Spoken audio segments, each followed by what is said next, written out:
안녕하십니까. 제 이름은 김창입니다. 오늘은 2021년 4월 29일이고 수치 해석학 및 C++ 20 표준의 24번째 동영상으로 수치 해석학은 미분에서 시작한다 라는 제목으로 5포인트 스텐실 알고리즘에 대해서 설명드리는데, 제가 이거 수학적으로 유도하는 것은 제가 설명하지 않겠습니다. 수학적으로 유도하는 것은 제가 이 동영상에서 5포인트 스텐실 알고리즘을 수학적으로 어떻게 유도하는지 설명드렸습니다. 제가 이거 만들 때 영어로 동영상을 촬영했는데, 지금 생각해보면 제가 이거 무슨 정신으로 이걸 영어로 촬영했는지 잘 모르겠습니다. 이번 동영상에서 제가 말씀드리고 싶은 거는, 일변수에 대한 1차 미분을 만들 수 있으면 2차 미분, 3차 미분, 기타 고차 미분은 공짜로 얻습니다.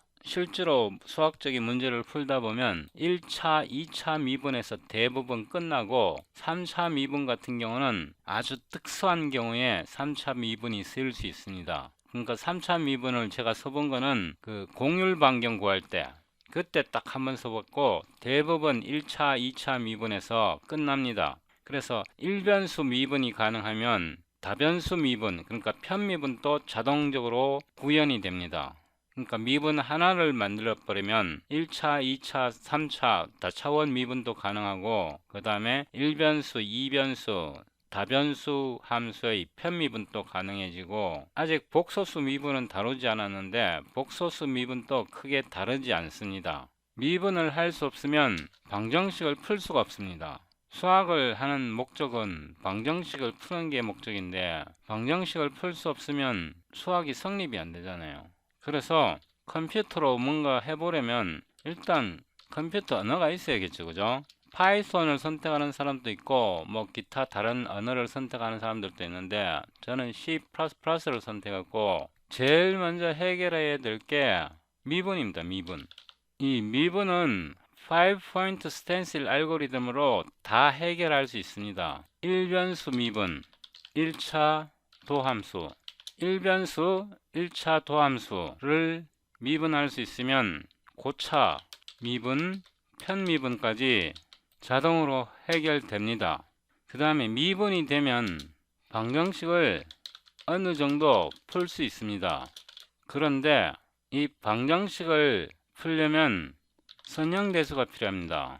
방정식을 푸는데 선형대수가 필요하다고요? 맞습니다. 행렬이 빠지면 할 수 있는 게 별로 없습니다.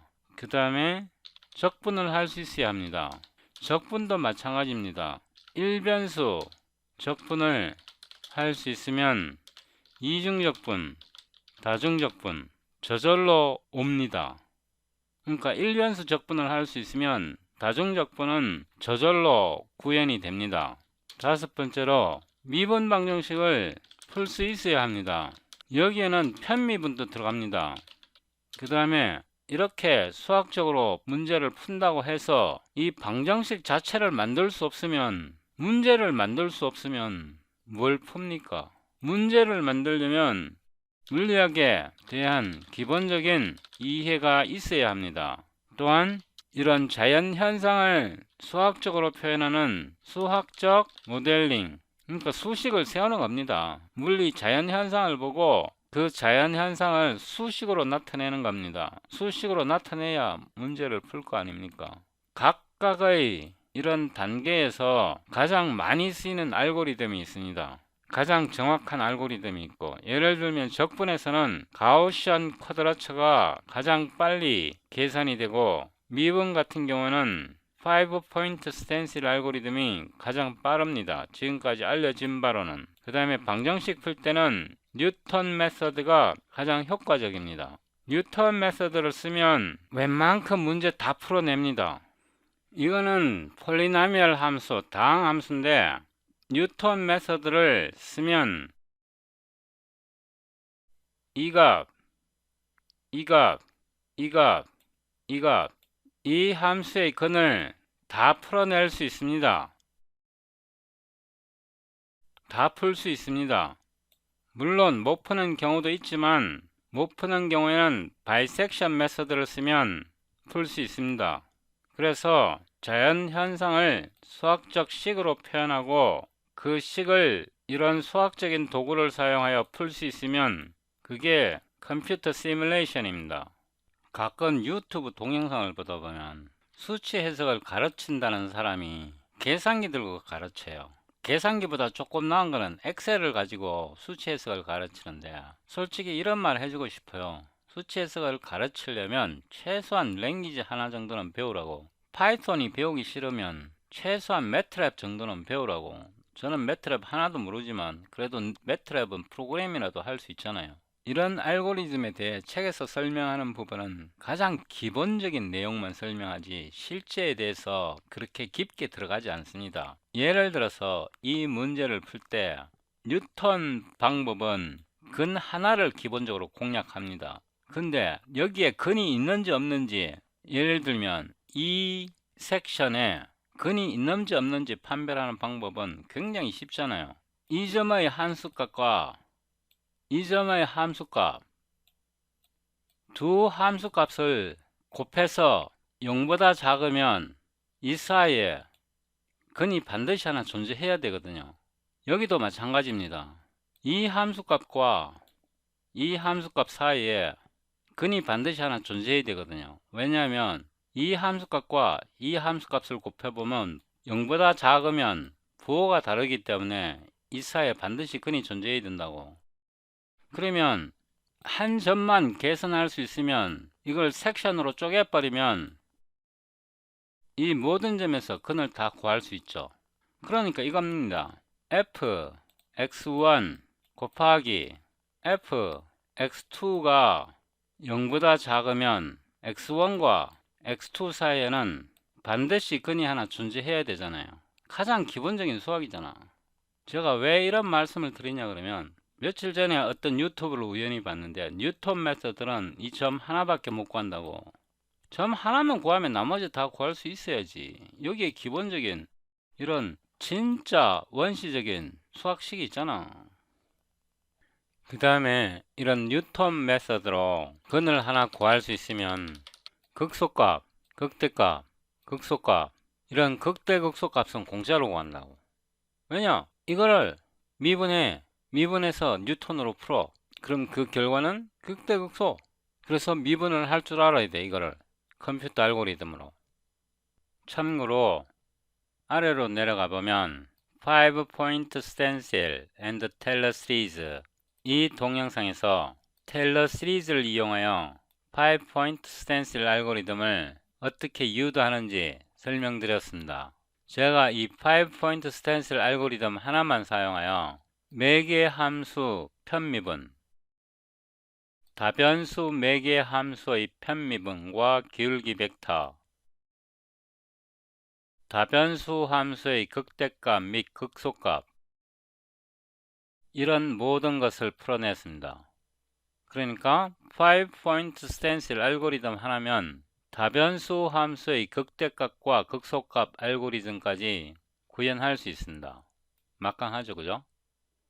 바이섹션 메서드와 뉴턴 메서드는 이 동영상을 참고하십시오. 이 동영상에서 제가 수학적인 이론과 C++ 코드를 구현했습니다. 그리고 아까 제가 설명할 때 잊어버린 게 있는데, 이런 경우에 이런 함수의 경우, 예를 들어서 여기 x1이 있고 여기에 x2가 있을 때 이 값은 fx1이고 이 값은 fx2인데, 이때는 fx1 곱하기 fx2가 0보다 큽니다.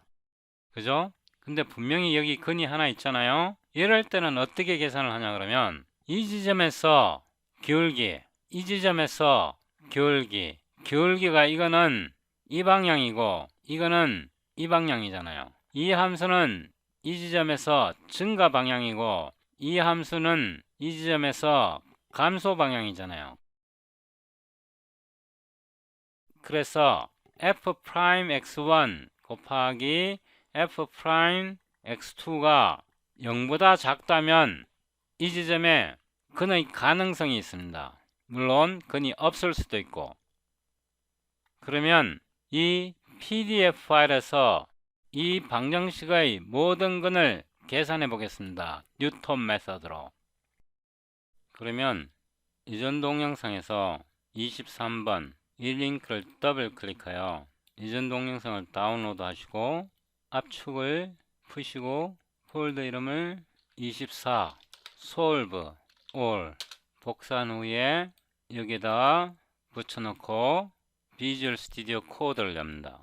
Numerical Analysis 폴더를 열고 24번 폴더에서 igen 벡터 HPP를 열고 Ctrl B 벡터 HPP에서 뉴턴 메서드 여기 뉴턴 메서드가 있네요. 뉴턴 메서드 바로 뒤에 여기서부터 시작합니다. 템플레이트 type name container type type name font type type name range type type name span type 엄청 기네요. 그 다음에 void 하고 solve equations using Newton recursion serial. 왜 함수 이름을 제가 이렇게 길게 썼나 그러면 나중에 함수 이름을 바꿔갖고 다른 함수를 또 만들기 위해서 그런 거예요. 여기 리커션을 썼다는 거는 나중에 루프를 만들어서 함수를 만들 거란 뜻이고 여기 serial을 썼다는 거는 나중에 이거를 패러렐로 만들겠다는 뜻입니다. 이렇게 함수를 길게 써놓으면 나중에 코딩할 때 굉장히 편합니다. container type 이게 L-value reference라 해야 됩니다. solutions 그 다음에 fun type 이건 forwarding reference고 fun 그 다음에 constant std tuple range type range 그 다음에 span type span 이거는 닫고 우로 L-value reference의 x1, x2 이 range에서 x1과 x2를 뽑아냅니다.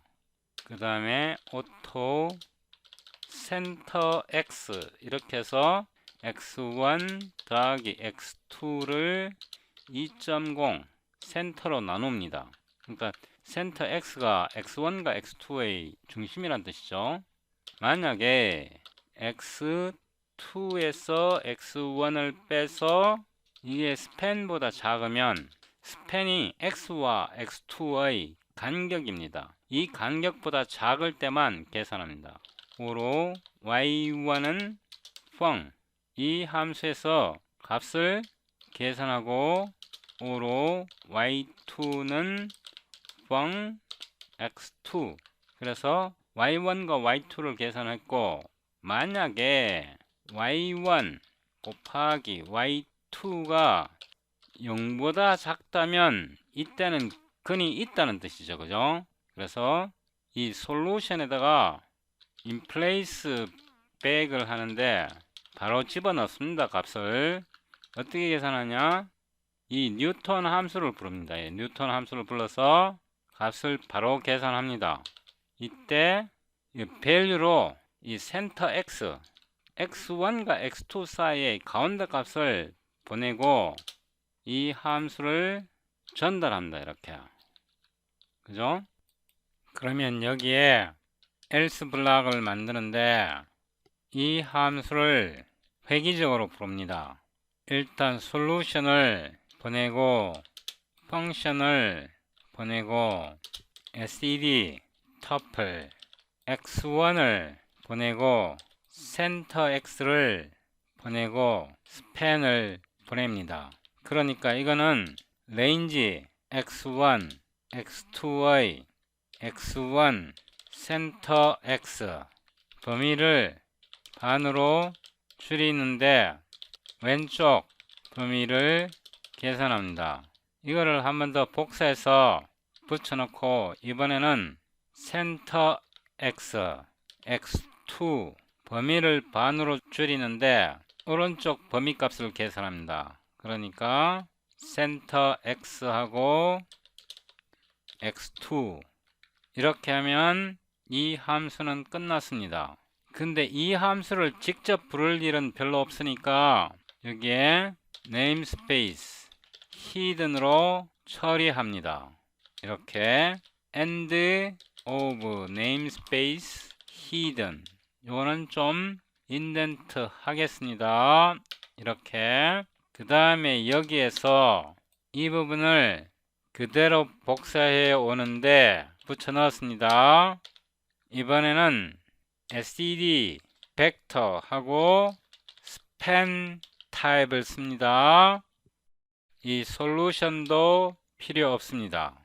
std vector span type 이렇게 하고 solutions, 그 다음에 이 함수를 부릅니다. 이때 hidden을 잊어버리면 안 됩니다.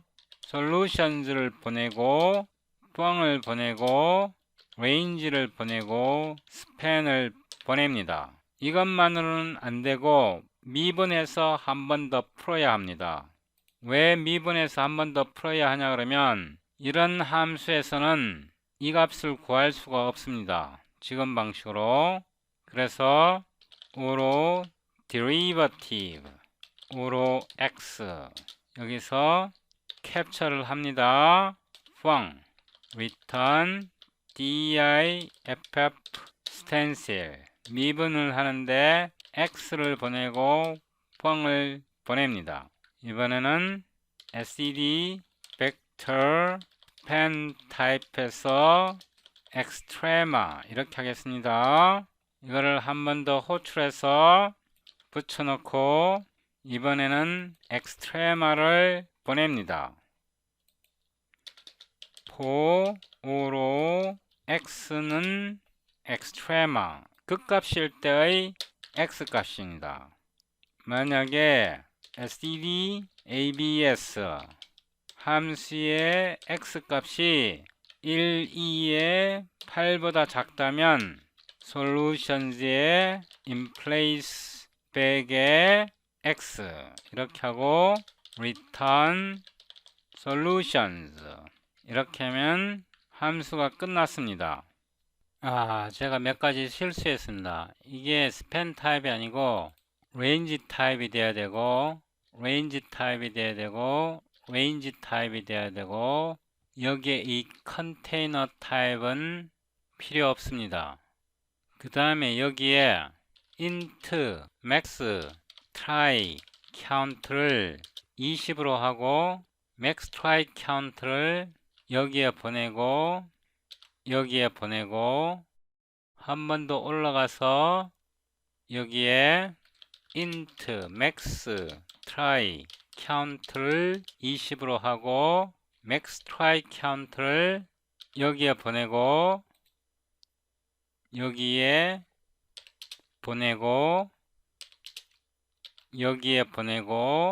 위로 올라가서 여기에 int max try count를 20으로 하고 여기에 int try count를 0으로 합니다. 이거를 한 번 더 묶고 and try count가 max try count 보다 작고 여기에서 max try count를 증가합니다. 이 문제를 풀어보겠습니다. 이거를 정렬해서 이렇게 나타내고 igen.cpp에서 void solve all solutions 1 이렇게 하고 이 함수 이름을 복사해서 여기다 붙여놓고 이거는 disable 합니다. 여기에서 오로 f는 오로 x 이렇게 하고 세미콜론 하고 이 함수를 복사해서 return 이렇게 하고 오로 x2는 x 곱하기 x 한 번 더 복사해서 붙여놓고 x3는 x2 한 번 더 복사해서 x4는 x3 이렇게 하고 8.0 곱하기 x4 지금 이 부분을 한 겁니다. 그 다음에 마이너스 14.0 곱하기 x3 지금 이 부분 한 겁니다. 마이너스 9.0 곱하기 x제곱 그 다음에 11.0 곱하기 x 그 다음에 마이너스 1 이렇게 함수를 만들었습니다. 오로 solutions 이렇게 하고 tna solve equations using Newton recursion serial 여기에서 처음에 보내야 할 게 fun 그러니까 f를 보내고 그 다음에 range 여기다가 std tuple 하고 마이너스 3.0에서 3.0 이 그래프를 보면 마이너스 3에서 3 사이에 솔루션이 하나 둘 셋 4개가 있네요. 그 다음에 여기에 스팬은 0.1 이렇게 하겠습니다. 이 값은 조절할 수 있습니다. stream solutions 이렇게 하고 solutions and L 이렇게 하겠습니다. 그 다음에 인텔 컴파일러를 꺼내고 cd 024 solve all dpcpp qsdd c++20 fno sickle ehsc igen.cpp tbb malloc.lib od.exe hit enter clsd 뭔가 엄청 나왔네요. 이게 반복되었네요. 제가 여기에서 뭔가 잘못한 것 같습니다. 여기에서 이 미분한 함수를 여기다 보내야 됩니다. 여기서 제가 실수했습니다. 한 번 더 빌드 해보면 clsd 그래서 여기 보면 마이너스 1보다 조금 큰데 해가 하나 있잖아요. 그래서 요게 요점입니다. 그 다음에 여기에서 보면 0보다 조금 큰데 값이 하나 있고 요게 요점이고 그 다음에 0.6 요게 요점이고 2보다 작은데 1.98 요게 요점입니다. 그래서 이 문제를 깔끔하게 풀었습니다. 제가 앞에서 실수한 게 있습니다. 이 뉴턴 메서드에서 이게 max try count 아니고 try count를 증가해야 합니다. 마지막으로 문제를 하나 더 풀어보겠습니다. 이번에는 이게 2이고 이게 마이너스 3이고 마이너스 3을 지나고 여기에 중근을 갖는 이런 함수를 x 플러스 3 x 더하기 2의 제곱 이 함수의 근을 구해 보겠습니다. 여기에 중근을 갖잖아요. 이런 경우에도 문제를 풀 수 있어야 합니다. 그래서 한 번 더 테스트 해 봅니다. igen 펑션에서 이거를 전체를 복사해서 여기다가 2 이렇게 하겠습니다. 이번에는 이거 지워버리고 x 마이너스 3.0 곱하기 x 플러스 2.0 곱하기 이게 제곱입니다. 이렇게 이게 플러스고 이게 마이너스입니다. 여기에서 이거를 마이너스 5 이렇게 해서 이 함수를 풀어 봅니다. 복사해서 여기에 붙여놓고 한 번 더 빌드 합니다. clsd 값이 마이너스 3, 2 이 함수를 정확하게 풀었습니다. 이게 마이너스 2네요. 이렇게 그래서 이 뉴턴 방법은 한 근에 대해서 문제를 풀지만 이 함수를 조금만 응용하면 solve equations using Newton recursion serial 이 함수처럼 조금만 응용하면 이런 함수라든가 대부분의 함수의 근을 구할 수 있습니다. 이런 거를 컴퓨터 알고리즘으로 만들어 보지 않고 계산기로 엑셀로 어떻게 수치 해석을 가르칠 수 있단 말입니까?